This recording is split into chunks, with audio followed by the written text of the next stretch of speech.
Lucas capítulo 11, versículo 1, abra sua Bíblia. O mesmo texto da semana passada. Lucas 11, versículo 1. Eu conto com a sua oração para minha voz ir até o final. Obrigado, pastor Hans. Lucas capítulo 11, versículo 1. Nós vemos assim: certo dia Jesus estava orando em determinado lugar. Tendo terminado, um dos seus discípulos lhe disse: Senhor, ensina-nos a orar, como João ensinou os discípulos dele. Eu volto a lembrar que Jesus estava orando, e as pessoas olharam para Jesus orando e viram algo diferente. Olharam para Jesus orando e sentiram algo diferente. A oração de Jesus expressava uma sintonia entre Jesus e Deus Pai, que eles nunca viram. E então, irmãos, eles decidem perguntar para Jesus: Jesus, que oração é essa que o Senhor faz, que a gente olha para o Senhor e vê o poder de Deus? A gente olha para o Senhor e vê que o Senhor está em comunhão com Deus. A gente sente no nosso próprio corpo a influência da glória de Deus quando o Senhor está orando. Jesus nos ensina a orar. Meus amados irmãos, eu não tenho a menor dúvida de que um pedido que a igreja precisa fazer hoje é: Jesus, nos ensina a orar. O que a igreja hoje mais tem necessidade é de oração.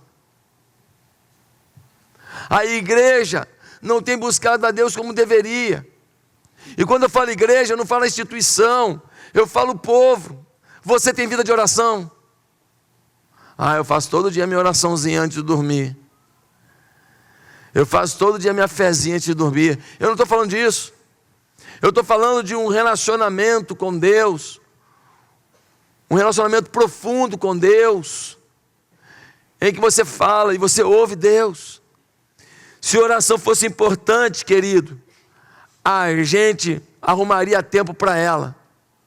Se não estamos orando, é porque não valorizamos. Achamos que o nosso talento, o nosso potencial é suficiente. Deixa eu te falar uma coisa. Se você quiser marcar uma conversa com Barack Obama, é fácil? Não, né? Pois é. Mas você consegue marcar uma reunião todo dia com quem determina se ele vai estar vivo ou morto hoje. Com quem determina se ele vai ter misericórdia por um ato errado ou se ele vai pagar por um ato errado todo dia. Você tem a oportunidade de falar com o Rei dos Reis, o Senhor dos Senhores, todo dia, e não fala. Porque você acha que alguém pode ser mais importante na sua vida do que o próprio Deus. Queridos, orar é ter encontro reservado com Deus. Orar é pedir licença para entrar na sala do trono de Deus.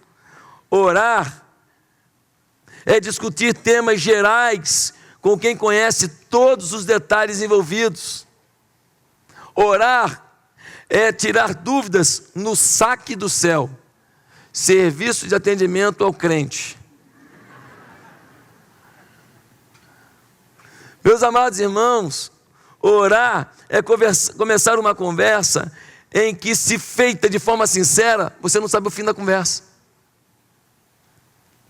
Porque você começa falando alguma coisa e Deus vai trabalhando a oração, vai começando a comunicar, vai te dando dicas, vai te dando insights, e aquilo vai fluindo, e de repente você sai dali e fala: meu Deus, o meu rumo não é esse, é esse. Orar é conversar com uma pessoa, a pessoa do Espírito Santo. Quando você vai orar, você não pode falar assim: vou orar, Pai, Deus, onipotente, Pai de Abraão, Pai de Isaac, Pai de Jacó, Pai do meu pai. Irmão, essa oração cheia de dogmas, cheia de temas, cheia de vocativos, muitas vezes não representa o que realmente vai no coração. A oração é uma conversa. E o grande segredo da oração é a gente aprender que na conversa a gente fala, mas a gente também ouve. Você tem que falar com o Espírito Santo: Espírito Santo, estou aqui. Enquanto eu não ouvir nada, eu não quero sair daqui não. Fala comigo. Por isso hoje, eu quero fazer 3 afirmações a mais sobre oração. 3. Primeira, Não há limite para o poder da oração. Deus quer que você tenha uma vida poderosa de oração, uma vida poderosa. Ah, pastor, pensei que vida de oração era para as velhinhas que não tem nada para fazer. Ah, eu pensei que vida de oração era para o pessoal que fica lá no Tibete, na montanha. Deus quer que você tenha uma vida poderosa de oração.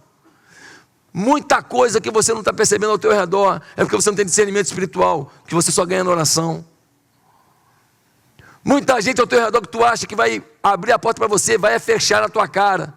Você não percebe, porque você não tem vida com Deus, intimidade, relacionamento com Deus. Muita aposta que você faz, o final vai te arrebentar. Porque você não ouviu a voz de Deus, não percebeu Deus, porque você não tem vida de oração. Ensina-nos a orar, Pai. É a oração que você deve fazer. Ele quer te ensinar a orar. Por quê? Porque não há limite. Eu falei hoje aqui em Jeremias 33:3. Clama a mim e responder-te-ei. Para mim estava bom já, não está? Eu clamo, Jesus me ouve. Está bom para caramba. Para que mais alguma coisa? Mas ele diz, clama a mim e responder-te-ei. E anunciar-te-ei coisas grandes e ocultas que você não sabe. Você não sabe pedir. Você não sabe sonhar. Você não sabe idealizar. Eu sei o que é melhor para você. Eu tenho um projeto para você maior do que o seu. Deus tem projeto para o seu filho maior do que o seu. Deus tem projeto para a sua família maior do que o seu. É na oração que a gente descobre.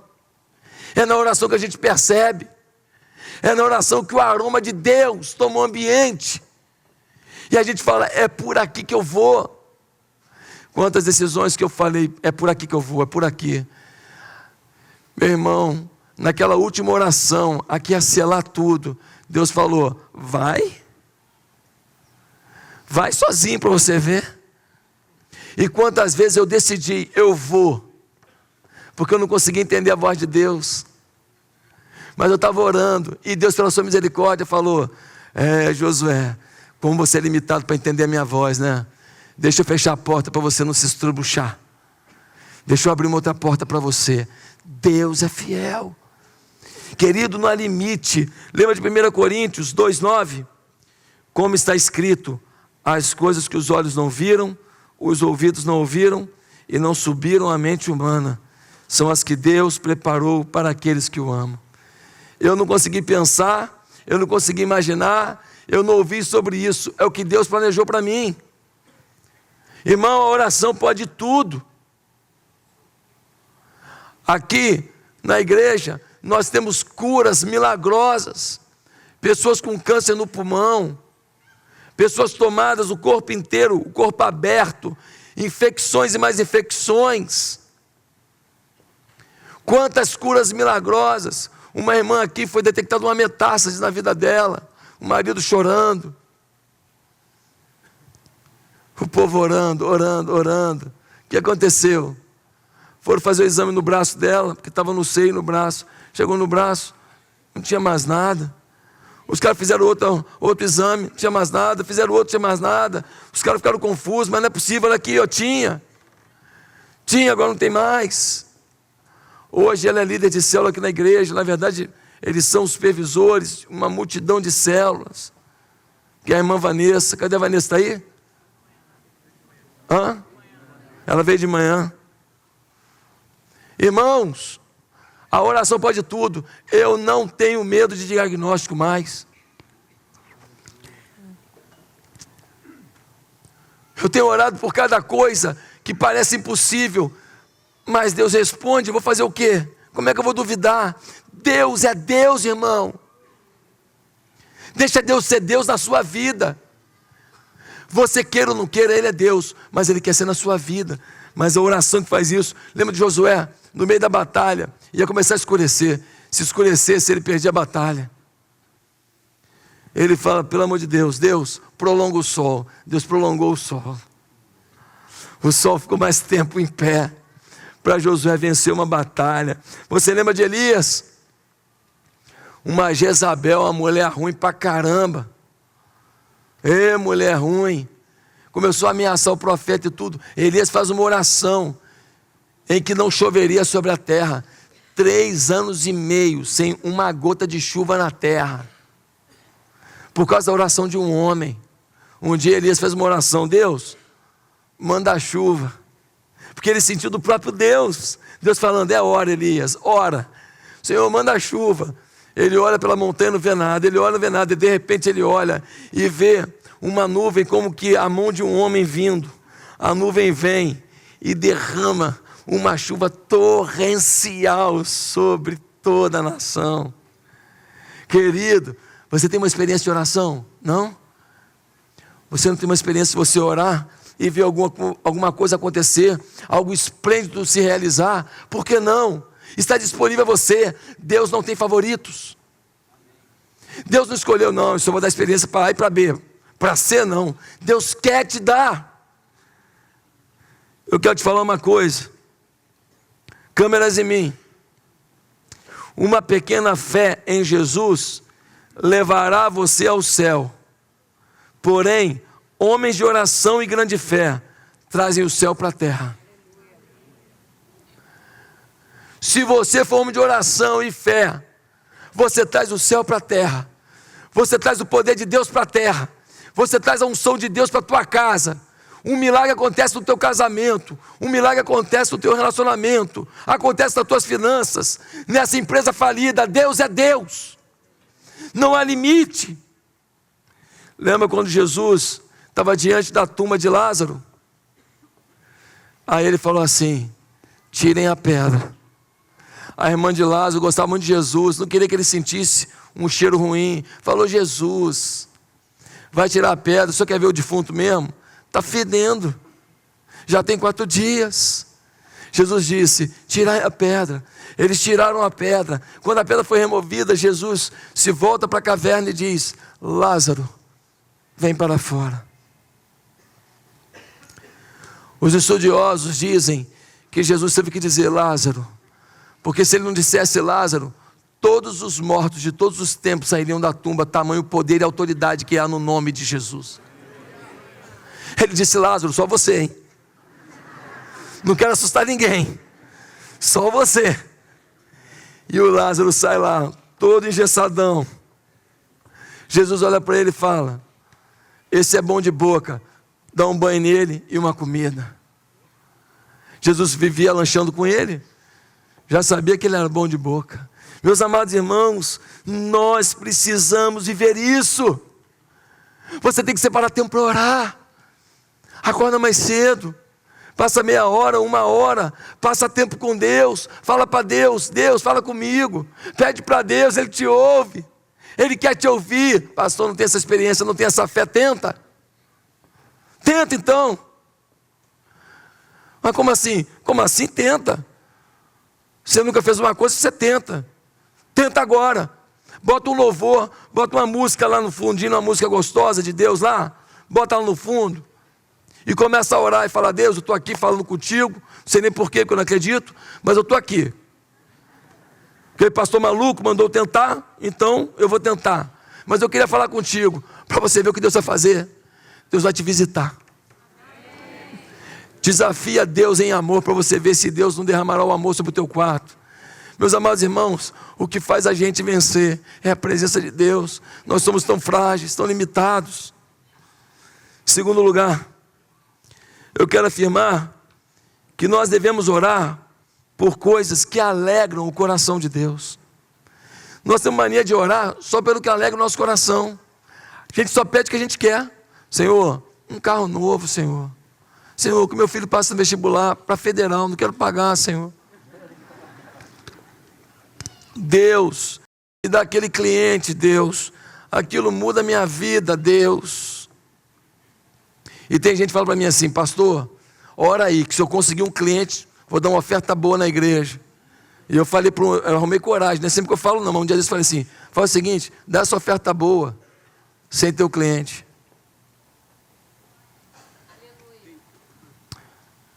Não queira ver para crer, creia para ver.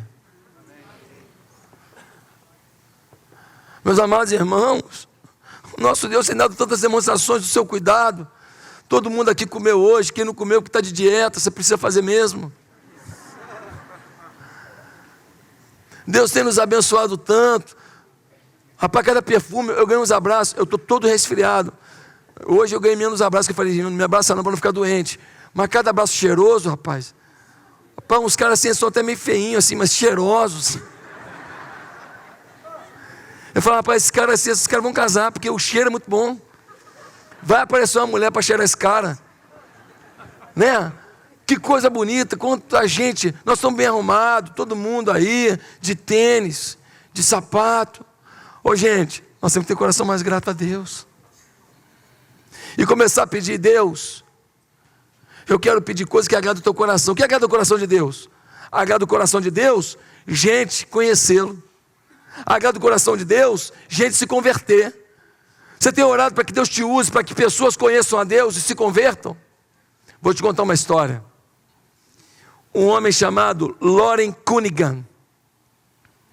A esposa dele sofreu um acidente automobilístico. Ela estava prestes a morrer nos braços dele. Aquele jovem recém-formado no seminário fez uma oração poderosa dizendo, Deus, por favor, salva minha mulher. Foi a oração mais fervorosa da vida dele. Salva minha mulher, Deus, por favor, Deus, salva minha mulher, Deus. O Espírito Santo falou no ouvido dele, sabe o quê? Tudo bem, essa é a oração mais fervorosa que você fez na sua vida, pela sua mulher. Mas eu tenho filhos meus, morrendo pelo mundo afora. Se você orasse, eu te daria um ministério de alcance mundial. Loren Cunningham viu a sua mulher sendo restabelecida e começou a orar para ter um ministério de alcance mundial. Ele fundou nada mais, nada menos do que a Jocum, Jovens com uma missão de ação social e evangelismo, que está talvez em mais de 180 países do mundo. Eu fui em Moçambique, estavam esses caras lá, cuidando de gente aidética. Eu fui na Suazilândia, esses caras estavam lá, cuidando de gente sofrida. As meninas com 17 anos, elas se apresentam para um rei. Lá é um reino ainda, a Suazilândia. O rei escolhe, eu quero aquela ali. Aí, todo ano ele escolhe uma menininha para poder ser mulher dele. Só que o rei que estava lá era meio abusado, ele estava arrumando uma mulher e 2 concubinas todo ano. Meninas. Mas tinha missionário da Jocum lá, por causa da oração fervorosa de um homem. Irmãos, a população do mundo é 7 bilhões. Os que se dizem cristãos não chega a 2 bilhões. E nesses que se dizem cristão, tem cristão nominal, tem cristão real, tem cristão virtual, tem cristão supra-real, o que você quiser. Ou seja, 5 bilhões de pessoas morreriam hoje sem conhecer Jesus como Senhor e Salvador. E a Bíblia diz que Jesus é o caminho, a verdade e a vida. Ninguém vem ao Pai senão por Ele. Não tem jeito. O caminho é Jesus. Quem morreu na cruz por nós foi Jesus. Não foi o apóstolo Pedro, não foi o apóstolo Paulo, não foi um líder religioso, foi Jesus. Ele pagou o preço da sua salvação. Você estava condenado ao pecado. O salário do pecado é a morte, diz a Bíblia. O homem, quando morre, ele morre e está condenado, porque o seu pecado impede esse homem de acessar a Deus. Mas Deus mandou seu filho Jesus, que pagou a conta. Ele era puro e morreu na cruz. E aquele que se volta para Jesus, então, tem os seus pecados perdoados e tem acesso a Deus. Querido, Deus te perdoa qualquer pecado por causa de Jesus. Porque o sacrifício de Jesus alcançou tudo na sua vida. Será que você tem valorizado isso? O pastor Jim Carrey, 83 anos, se aposentou. Aí falou, agora eu vou ficar numa boa. Deus falou para ele assim, jovem desse jeito vai parar? Ele falou, Deus, não estou te entendendo, eu tenho 83 anos. Deus falou com ele, 83 anos, mas você está com saúde, vai me servir. Esse pastor começou um trabalho de recolhimento de comida nos Estados Unidos, para mandar para pessoas da África. Ele comprou um navio, e 2 aviões. Um navio e 2 aviões iam à África, voltavam para os Estados Unidos. Enchia, levava. Por anos isso. Uma obra que começou com um homem de 83 anos. Você pode dar mais para Deus. Você pode trazer mais gente. O ar-condicionado, prometo, daqui a 2 semanas. Semana que vem a gente vai curtir ainda a sauninha. Mas não falta não, hein? Querido, vai ter ar-condicionado. Traga seus amigos, traga seus colegas, traga sua família para buscar a Deus. Vá para a célula, convide pessoas. Nós temos que orar por coisas que agradam o coração de Deus. Mas quero terminar declarando que nós devemos orar para que sejamos sempre vivendo os sonhos de Deus. Qual é o sonho de Deus para a sua vida? É ser empresário? É isso? É ser juiz federal? É ser manicure? Pedreiro? Deus precisa de gente de tudo quanto é lado. Deus conta com todo tipo de gente, em todo tipo de função, para glorificar o nome dEle. É cabeleireira para fazer não só o cabelo, mas a cabeça? Qual é o chamado de Deus para a sua vida? Meus amados irmãos, nós só estamos vivos espiritualmente, grave isso, se nós vivermos um sonho com Deus. O que mantém a chama do Evangelho na minha vida é porque todo dia eu olho para o desafio que Deus tem nos dado e eu falo, eu quero participar disso. Não me deixa fora, Deus. O pastor Paul Yang-Shu, ele é pastor da maior igreja do mundo, lá na Coreia. Ele era, agora ele aposentou. E ele sempre foi conhecido no mundo inteiro como um homem de oração. Mas chegou uma época que ele não estava sentindo o poder de Deus na oração. Ele não estava sentindo que a oração dele estava fluindo.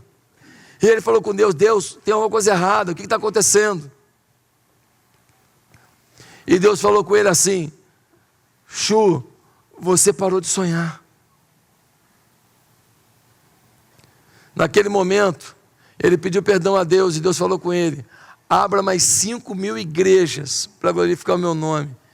Ele levantou dali, a glória de Deus tomou aquele lugar, e então ele começou um projeto de implantação de mais 5.000 igrejas, espalhadas pelo mundo, para glorificar o nome do Senhor. Irmão, quando nós temos um sonho com Deus, a gente se mantém vivo espiritualmente, a gente entende que a oração é necessária. Agora, se você só tem sonho capitalista, só sonho pessoal, só sonho, não é pecado ganhar dinheiro não, irmão. Mas se o dinheiro é só para você pegar e gastar e comprar e tirar onda, então você não tem sonho de Deus. Você não encaixa Deus em nada nesse projeto. Os planos do Senhor não se encaixam em nada nisso que você está fazendo. Aí perde a graça. Uma professora dos Estados Unidos levou um grupo de estudantes para Londres. Entre muitos passeios, foram na casa de John Wesley. John Wesley foi um dos maiores avivalistas do passado. Um homem que pregava na Inglaterra, naquele frio da Inglaterra, e 10.000 pessoas paravam para ouvi-lo sem microfone, em campo aberto. Um homem que implantou grupos de oração em toda a cidade. Londres inteira ficou tomada de grupos de oração. Um mover de Deus, um avivamento tomou. E quando o avivamento tomou Londres, a nação prosperou. Porque a nação prospera quando Deus está com a mão sobre ela. Quando Deus está no controle, tem emprego, tem emprego. Tem economia sim. Meus amados irmãos, eles foram visitar a casa de John Wesley. E quando acabou o passeio ali, a professora foi fazer a contagem dos adolescentes. 1, 2, 3, notou que estava faltando um. Começou a procurar por ele. Vai aqui, vai ali, vai aqui, vai ali. E finalmente, chega no quarto de Wesley, aonde deram uma explicação que havia umas marcas no chão, do lado da cama, que era onde John Wesley se ajoelhava para orar. Quando a professora chegou naquela sala, viu um adolescente de joelhos, no mesmo lugar de Wesley, com lágrimas nos olhos, chorando e orando e dizendo: Deus, faz de novo. Faz de novo, Deus. Me usa, Deus. Faz comigo o que fizeste com Wesley, Deus. Deus, por favor, Deus. A professora, emocionada, esperou o fim da oração. E quando o menino acabou de orar, ela disse: Billy Graham, vamos embora. Billy Graham, o maior evangelista do século XX. Um homem que pregou para milhões de pessoas pessoalmente. Milhões, cruzadas para 1 milhão de pessoas, cruzadas para 400 mil pessoas, cruzadas para 2 milhões de pessoas. O maior evangelista do século XX, Billy Graham, está vivo até hoje. É um senhorzinho de 90 e tantos anos. Era aquele garoto que chorava e dizia: faz de novo, Deus. Eu quero te perguntar uma coisa. Você quer que Deus faça com você? Se você ganhar o mundo inteiro e não deixar um legado de fé, você perdeu. Ah, deixei um monte de empresa. Parabéns. Não marcou a história da fé de ninguém. O que você vai levar do mundo, meu filho? Você vai levar o que você construiu com Deus. Lembra quando Jesus estava com a multidão, 5.000 homens, fora mulher e criança, devia ter 10.000 pessoas. E aí, 10.000 pessoas, e todo mundo com fome. Jesus virou para os discípulos e falou assim: o que nós vamos dar para eles de comer? O discípulo falou: é ruim. Cada um que procure seu Guanabara, seu Mundial, se vire. Jesus falou: não, nós temos que dar de comer. Aí um discípulo fala assim: só tem um garoto aí, com 5 pães e 2 peixinhos. Jesus fala: pergunta para o garoto se ele dá. O garoto que levou o seu lanchinho, que a mãe dele fez, podia falar assim: calma aí, meu amigo, quem não trouxe, dançou. Mas o garoto vai até o mestre, pega seus 5 pães e 2 peixinhos, e entrega na mão do mestre. E Jesus faz uma oração. Ele não fez uma oração em cima do problema. Ele não fez uma oração em cima do que ele precisava. Ele fez uma oração de gratidão pelo que ele tinha.